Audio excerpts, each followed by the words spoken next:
Hello বন্ধুরা, চলে এসেছি নতুন আরেকটি এপিসোড নিয়ে।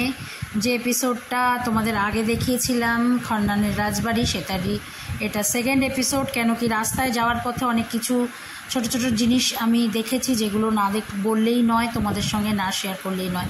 তো আমরা চলে এসেছি আজকে সিমলাগড় কালীবাড়ি। তোমরা সবাই জানো এখানে মা খুব জাগ্রত এবং এখানে মায়ের পুজো হয়। তো আমরা সেই কালীবাড়িতে চলে এসেছি। যাবার পথে রাস্তায় আমাদের পড়েছে, তো মাকে দর্শন করে নিলাম আমরা। তোমরা অবশ্যই আসতে পারো এখানে মা তারানীর দর্শনের জন্য। তো দেখো এখানে সব গুটলি বাঁধা রয়েছে, সুতো বাঁধা রয়েছে, সুতলি। কেন কি মায়ের কাছে মানত করে যাওয়া হয় এবং পরবর্তীকালে এখানে এসে পুজো দেয় তারা, যারা মানত করে যায়। তো এখানে শিবালয় রয়েছে, মানে মা তারানীর সাথে ভগবান শিবও রয়েছে। তো এখানে তো আমরা চলে এসেছি আজকে। খুব সুন্দর একটি জায়গা এবং ভগবানের মায়ের দর্শনের জন্য উপযুক্ত টাইম এটা নয়, যদিও বা এটা দুপুরবেলা ছিল, মায়ের মন্দির দরজা বন্ধ ছিল, কিন্তু অনেক ভক্ত এখানে বসেছিল মায়ের দর্শনের জন্য। আমরাও একটুখানি দাঁড়িয়ে এখানে ভিডিও করে তারপরে আমরা চলে যাব আমাদের গন্তব্যে, যেখানে তোমাদের মেন জিনিস দেখাবো আমি। অনেক সুন্দর, দেখো চত্বরটা পুরো একদম মেন রোডের উপর এরকম মায়ের মন্দির খুব কমই দেখা যায়। তো আমরা এবার বেরিয়ে যাব আমাদের আসল গন্তব্যে। তো আমরা এবার চলে এসেছি সেই গ্রামে যেখানে খন্নানের রাজবাড়ি, সেইখানে দেখো রাস্তা। চলে এসেছি আমরা খন্নানের সেই রাজবাড়ি গ্রামে। এখানে দেখো ইউজিসির একটি ছাত্রাবাস রয়েছে, যে ছাত্রাবাসটি এখন ব্যবহৃত হয় না। ইউজিসি, হ্যাঁ ঠিকই শুনেছ, ইউজিসির একটি ছাত্রাবাস। দেখো তোমরা ভালো করে দেখাচ্ছি, একটু ভালো করে দেখে নাও। দেখো ইউজিসির ছাত্রাবাস, যেটা এখন পরিত্যক্ত। এখানে কোনো ছাত্র নেই, আবাসিক বন্ধ রয়েছে, একদম টোটালি গেট তালা দেওয়া রয়েছে। কারণটা আমি বলতে পারবো না, লোকজনও সেরকম একটা লোকাল লোকজন কেউ নেই, রাস্তা দিয়ে কিন্তু গাড়ি ঘোড়া চলছে। তো এরপরে দেখো আর একটা সুন্দর জিনিস তোমাদেরকে দেখাবো, যেটা হচ্ছে মাজার।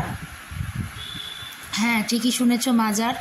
দেখো কি সুন্দর, অপূর্ব সুন্দর এই মাজারটি, অপূর্ব অপূর্ব সুন্দর। তো বন্ধুরা আমি তোমাদেরকে বলবো যে যারা এখনও সাবস্ক্রাইব করোনি চ্যানেলটা, অবশ্যই তারা সাবস্ক্রাইব করো নতুন নতুন ভিডিও দেখার জন্য। যারা ঘরে বসে থাকো তাদের কাছে আমি সুন্দর সুন্দর জিনিস পৌঁছে দিই, সুন্দর সুন্দর ভিডিও পৌঁছে দিই তোমাদের জন্য। তো তোমরা অবশ্যই চ্যানেলটিকে সাবস্ক্রাইব করে বেল আইকনটা টিপে দেবে, যাতে কি আমি কোনো ভিডিও লঞ্চ করলেই তোমাদের কাছে সেই নোটিফিকেশন পৌঁছে যায়। তো মাজারটি এত সুন্দর যে চোখ সরানো যাচ্ছিল না। তো একটি গ্রামে কত কিছু থাকতে পারে, আগের এপিসোডে তোমরা দেখেছো, তো এখনও দেখতে থাকো। তো ভাবো একটা গ্রামের মধ্যে, ছোট্ট একটি গ্রামের মধ্যে কত কিছু রয়েছে।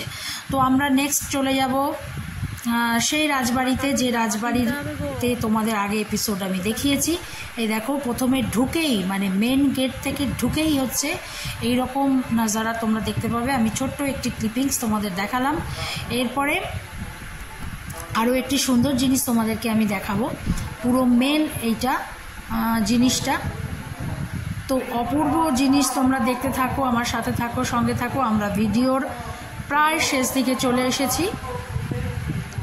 প্রচণ্ড বৃষ্টি হচ্ছিল সেই সময় যখন আমরা এই শ্যুটটা করছিলাম, জাস্ট গিয়ে পৌঁছেছি আর বৃষ্টি শুরু হয়েছে সঙ্গে সঙ্গে। একদম এ দেখো ঢুকেই এরকমই তোমরা দেখতে পাবে অপূর্ব সুন্দর দৃশ্য। আমি বৃষ্টির মধ্যেই ছবি তুলতে বলছিলাম আমার হাজব্যান্ডকে, তো ও তাই করছিল। দেখো কীরকম জোরে জোরে বৃষ্টি পড়ছে। আর এই দেখো মেন যে নারায়ণ মন্দির, সেই নারায়ণ মন্দিরের এটা মানে চূড়াটা, মানে এখানে কারুকার্য করা রয়েছে। আমি শুধু কারুকার্যটা তোমাদের দেখাবো বলে এটা দেখালাম। তো আজকে এই পর্যন্তই রইল, সঙ্গে থাকো, সাথে থাকো নতুন নতুন এপিসোড দেখার জন্য। নেক্সট ব্লগ কোনো ঐতিহাসিক কোনো জায়গায় তোমাদের অবশ্যই নিয়ে যাব এবং সেটাকে দেখবার জন্য অবশ্যই কিন্তু আমার সাথে থাকতে হবে, সঙ্গে থাকতে হবে। ধন্যবাদ বন্ধুরা।